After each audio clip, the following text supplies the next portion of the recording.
Muraho, wigeze ubona ibintu mu buzima bwawe bihinduka mu buryo butunguranye? Ukibaza uti ese kuki ibi byose birimo kumbaho? Abantu bagahinduka, bakakwanga nta mpamvu, inzozi mbi zikagenda zisubiramo, amahirwe akagenda afunga amwe ku yandi, cyangwa ukumva izina ryawe rivugwa mu bintu utigeze ukora. Ariko se wigeze wibaza niba hari umuntu ushobora kuba akoresha izina ryawe cyangwa ifoto yawe mu bintu bibi by'abarozi? Uyu munsi ndakwereka ibimenyetso bitandatu bishobora gutuma utangira kubyitondera, kandi icya nyuma nicyo abantu benshi batabona ko gifite icyo gisobanuye. Nuhita uva kuri iyi video kuko ushobora kwisanga muri kimwe muri ibi bimenyetso, ndagusabye ntujye kure. Kingdom Voice Rwanda. Hear the voice, umva ijwi. Kingdom Voice Rwanda. Hear the voice, Umva ijwi ry'ubwami. Kingdom Voice Rwanda. Gwino kuri Kingdom Voice Rwanda. kurikira ibiganiro bya Kingdom Voice Rwanda. Ifoto yawe ntabwo ari ifoto gusa, izina ryawe naryo ntabwo ari izina gusa, bitwara umwirondoro wawe, ububasha bwawe, kandi rimwe na rimwe n'iherezo ryawe. Kandi ukuri ni uko muri iki gihe ndetse no mu buryo bw'umwuka hari abantu bashobora gukoresha ifoto yawe cyangwa izina ryawe mu bintu bibi utabizi na gato. Iyo ibyo bibaye bishobora gutangira kugira ingaruka mbi ku buzima bwawe. Muri iyi video ndakwereka ibimenyetso bitandatu bisobanutse bishobora kukwereka ko hari umuntu ukoresha izina ryawe cyangwa ifoto yawe mu bibi, ndetse n'icyo ugomba gukora ako kanya kugira ngo ubihagarike. Ariko mbere y'uko dukomeza, ubu butumwa si ubwo gutera ubwoba cyangwa gutera gukeka buri wese, ahubwo ni ukugufasha kumenya no gukanguka mu buryo bw'umwuka, kugira ngo usobanukirwe n'ibishobora kuba biri kuba mu buzima bwawe kandi ubikemure mu buryo bukwiye. Icyo nshaka gukora muri iyi video kiroroshye cyane. Ndashaka kugufasha kumenya ibi bimenyetso hakiri kare kugira ngo ubashe kubimenya, usenge ufite ubwenge kandi ufate ingamba zikwiriye igihe bibaye ngombwa. None rero tumaze kubyumva, reka twinjire mu bimenyetso bitandatu ugomba kwitondera n'icyo ugomba gukora ako kanya ukitangira kubyibonaho. Nyamuneka komeza kunkurikira kugeza nsoje. Iyi video si ndende cyane, ni minota 8 gusa. Ikimenyetso cya mbere ni uko utangira kugira ibyago bitunguranye. Mbega mu buzima bwawe utangira kugenda ubona ibyago bigiye bigutungura umunsi ku wundi. Mbere ibintu biba bigenda neza, ariko mu buryo butunguranye byose bitangira gusenyuka. Amahirwe wari usanzwe ubona aba atakiza, inzugi zakundaga kugukingukira zirifunga. Uragerageza ugashyiramo imbaraga, ugasaba akazi cyangwa amahirwe, ariko ugakomeza kwangwa nta mpamvu isobanutse. Ariko nyumva neza, ibi siko buri gihe biba ari ibintu bisanzwe. Rimwe na rimwe hari ikintu kiba kiri kugukorerwa mu bwihisho amaso yawe adashobora kubona.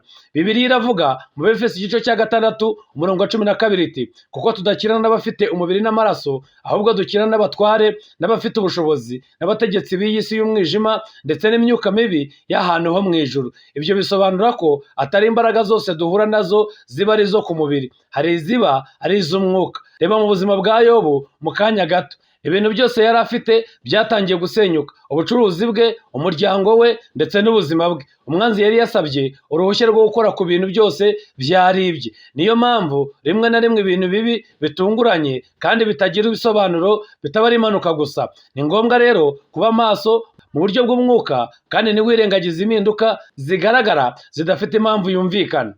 Dore icyo ugomba gukora: senga usenye imbaraga zose mbi zirwanya ubuzima bwawe. Saba Imana guhishura ikintu cyose cyihishe. Vuga amagambo meza ku buzima bwawe kuko amagambo yawe afite imbaraga.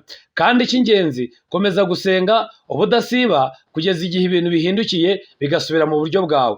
Ikimenyetso cya kabiri ni ukugabanuka k'ubuzima cyangwa se ibyishimo mu buryo butunguranye. Ushobora kubona ibintu bihindutse mu buryo butunguranye, ugatangira kugira agahinda gakabije, ubwoba cyangwa se kwiheba nta mpamvu igaragara, nta kintu gikomeye cyabaye, ariko ibyishimo byawe bikabura, cyangwa ugatangira guhora urwaye, ukumva umubiri ucitse intege, kandi abaganga cyangwa se abantu bagakikije ntibasobanukirwe neza n'ikibitera. Bibiliya iravuga muri Yohana igice cy'umurongo w'10 iti, umujura ntazanwa n'ikindi keretse kwiba no kwica ndetse no kurimbura. Ibi bitwibutsa ko hari ibibazo bimwe bishobora kurenga impamvu zisanzwe za muntu. Ntukabyemere nk'aho ari ubuzima bwawe busanzwe. tangira gusenga ako kanya, saba Imana kugarura ubuzima bwawe, amahoro yawe n'ibyishimo byawe. Senya uburyo bwose bubi bugira ingaruka ku mubiri wawe cyangwa ku marangamutima yawe. Buri munsi ujye uvuga amagambo y'ubugingo ku buzima bwawe, wanga ikintu cyose cyakwambura amahoro, ibyishimo cyangwa se imbaraga. Ikimenyetso cya gatatu ni uguhora urota inzozi ziteye ubwoba. Ushobora gutangira kurota abantu bahamagara izina ryawe, cyangwa ukabona ifoto yawe iri ahantu hadasanzwe, cyangwa ukarota abantu bakurega ibintu utazi, bakurega ibintu uzi neza ko utakoze. Si inzozi zose zisobanura ibintu bibi, ariko inzozi mbi zisubiramo kenshi ntizikwiye kwirengagizwa. Bibiliya iravuga muri Yobu igice cya 33 umurongo 14 kugeza kuri 16 iti kuko Imana ivuga rimwe ndetse ikavuga kabiri, nubwo umuntu atabyitaho, ivugira mu nzozi no mu mayerekwa ya nijoro, igihe abantu basinziriye cyane ibongorera mu matwi kandi ikabaha imiburo. Rimwe na rimwe inzozi zishobora kuba uburyo Imana cyangwa se umutima wawe bikwereka ikintu ugomba gusengera cyangwa kwitondera. Niyo mpamvu guhora usenga no kugira ubushishozi ari ingenzi. Ntutinye, senga ako kanya, usenye izo nzimbi zose. Mbere yo kuryama ujye usenga neza, senga urwanya ibitekerezo byose by'umwuka bishobora kuza mu nzozi. Komeza kwibanda ku ijambo ry'Imana kandi ugume ushikamye mu kwizera, ibyo bizagufasha cyane. Ikimenyetso cya kane, abantu batangira kugufata ukundi ari nta n'impamvu ihari. Nubona abantu batangiye kugufata uko batagufataga bakakwishisha, ujye umenya ko hari ikibazo. Wigeze ubona abantu bahinduka bakakwishisha mu buryo butunguranye? Abantu mwari musanganywe mubanye neza bagatangira kukwirinda, bamwe bakakwirengagiza burundu, abandi bakakwereka uburakari kandi uzi neza ko nta kibi wakoze cyangwa se nta n'ikibi wabakoreye. Ibi birababaza kandi bigatera urujijo cyane cyane iyo nta mpamvu igaragara. Umva neza, rimwe na rimwe ibi bishobora kuba birenze kutumvikana bisanzwe.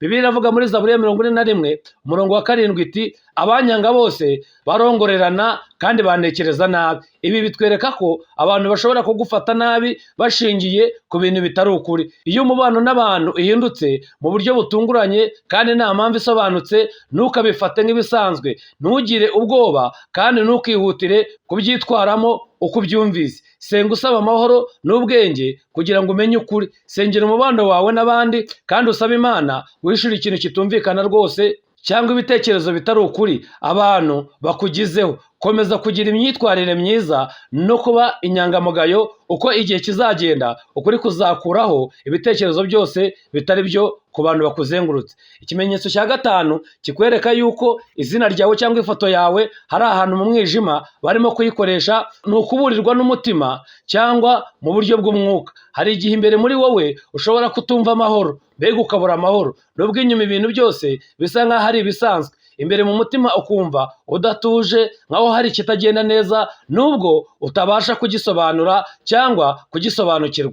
None humva neza, ntukwihutire kwirengagiza iyo myumvire. Rimwe na rimwe uku kutamererwa neza mu mutima si amarangamutima gusa, bishobora kuba ari ikimenyetso kikuburira ko hari ikintu kigomba kwitabwaho cyangwa cyo gusengera. Bibiliya iravuga mu Bakolosayi igice cya 3:15 iti kandi amahoro ya Kristo nategeka mu mitima yanyu. Ibi bisobanura ko amahoro ari bumwe mu buryo Imana ikoresha kugira ngo irinde kandi yemeze ikintu gikwiye. Iyo amahoro abuze nta mpamvu igaragara, ni ikintu gikwiye kwitabwaho. Aho kukirengagiza, banza uhagarare usenge, saba Imana kuguha gusobanukirwa kugira ngo umenye ibyo ugomba kumenya. Uyisabe gukuraho urujijo rwose no kugarura amahoro yayo mu mutima wawe. Ikimenyetso cya gatandatu, izina ryawe ritangira guhuzwa n'ibintu bibi. Mbega iki ni ikimenyetso kigaragaza ko izina ryawe rivugirwa mu makoveni cyangwa se mu matsinda y'abarozi n'abapfumu, ariko izina ryawe no mu buzima busanzwe batangira kurivugaho ibintu bibi. Utangira kumva izina ryawe rivugwa mu bihuha, inkuru cyangwa amagambo agutungura. Ibintu utigeze ukora bikaba ari wowe babishyiraho, ibintu utavuze ukumva bavuga ko ari wowe wabivuze. Abantu bakavuga izina ryawe mu biganiro bibi kandi ntacyo ubiziho. Iyo izina ryawe ritangiye gutwara intambara utigeze uteza cyangwa utigeze winjiramo, ujye ubyitaho cyane. Iki ni ikintu utagomba kwirengagiza. Bibiliya iravuga muri Yesaya 54:17 iti nta ntwaro bacuriye kukurwanya izagira ikigutwara, kandi ururimi rwose ruzaguhagurukira mu rubanza uzarutsinda. Ibi bitwereka ko rimwe na rimwe amagambo n'ibirego bishobora guhagurukira umuntu. Iyo izina ryawe ritangiye guhuzwa n'ibintu bibi nta mpamvu ihari, ni ingenzi kubyitaho. Ni ingenzi kubyitwaramo ufite ubwenge aho kugira ubwoba. Wibuke ubwoba ni imwe mu ntwaro bakoresha, ntukwitire kwirwanaho ahantu hose. Banza usenge, ushyire izina ryawe mu maboko y'Imana. Saba Imana gucecekesha amajwi y'ibinyoma no kugarura icyubahiro cyawe aho cyangiritse mu buryo budakwiye. Nanone kandi jya ubaho mu bunyangamugayo. Emera ko ubuzima bwawe bukomeza kukuvugira. Wibuke ko ukuri buri gihe kugaragara uko igihe kigenda, kabone n'iyo kuba kwarahishwe n'ibihuha. Niba ubona ibimenyetso mu buzima bwawe, ntugire ubwoba. Mbere ya byose, senga usabe Imana guhishura ikintu cyose gihishe kijyanye n'izina ryawe cyangwa umwirondoro wawe cyangwa ifoto yawe. Mu isengesho usenye isano yose y'ikibi ishobora kuba ifitanye n'izina ryawe. Nanone kandi jya witondera abo usangiza amafoto yawe n'amakuru yawe bwite, haba kuri interinete cyangwa ahandi. Si abantu bose bagomba kugira uburenganzira bwo kugera ku buzima bwawe, izina ryawe n'ifoto yawe. Bitwara umwirondoro wawe, bityo ikintu cyose gifitanye isano n'umwirondoro wawe kigomba kurindwa mu buryo bw'umwuka no mu buryo budasanzwe. Dore isengesho wasenga n'umwanzuro wafata. Ndagusabira muri aka kanya, intwaro yose umwanzi yakuremeye ntizizagira icyo zigutwara, kandi ururimi rwose ruzaguhagurukira urarutsinda mu izina rya Yesu Kristo. Buri mugambi mubi wagambiriye kurwanya izina ryawe cyangwa iterambere ryawe uhagarikwe uyu munsi, kandi igicaniro cyose kibi kivugirwaho izina ryawe cyangwa hakifashishwa ishusho yawe cyangwa ifoto yawe cyangwa iherezo ryawe, umuriro wa Mwuka Wera ugere kuri icyo gicaniro muri aka kanya mu izina rya Yesu Kristo. Icyo gicaniro nigisenywe burundu mu izina rya Yesu Kristo. Singomba kugenzurwa n'abandi kandi sinzarimbuka. Numwikiriwe n'amaraso ya Yesu Kristo, mu izina rikomeye rya Yesu niko nsenze, amen. Murakoze cyane kuba mukurikiye iyi video. Nyamuneka ntiwibagirwe gukanda like kuri iyi video, muyisangiza abandi, mukore subscribe kuri iyi channel, kandi mukande ikimenyetso cy'inzogera kugira ngo mujye mubona amatangazo igihe nshyizeho ubutumwa bushya, bityo ntihazagire ubutumwa bubacika. Mukoreshe ya na subscribe. Turabakunda. Salam shalom. Uwiteka Imana abagirire neza.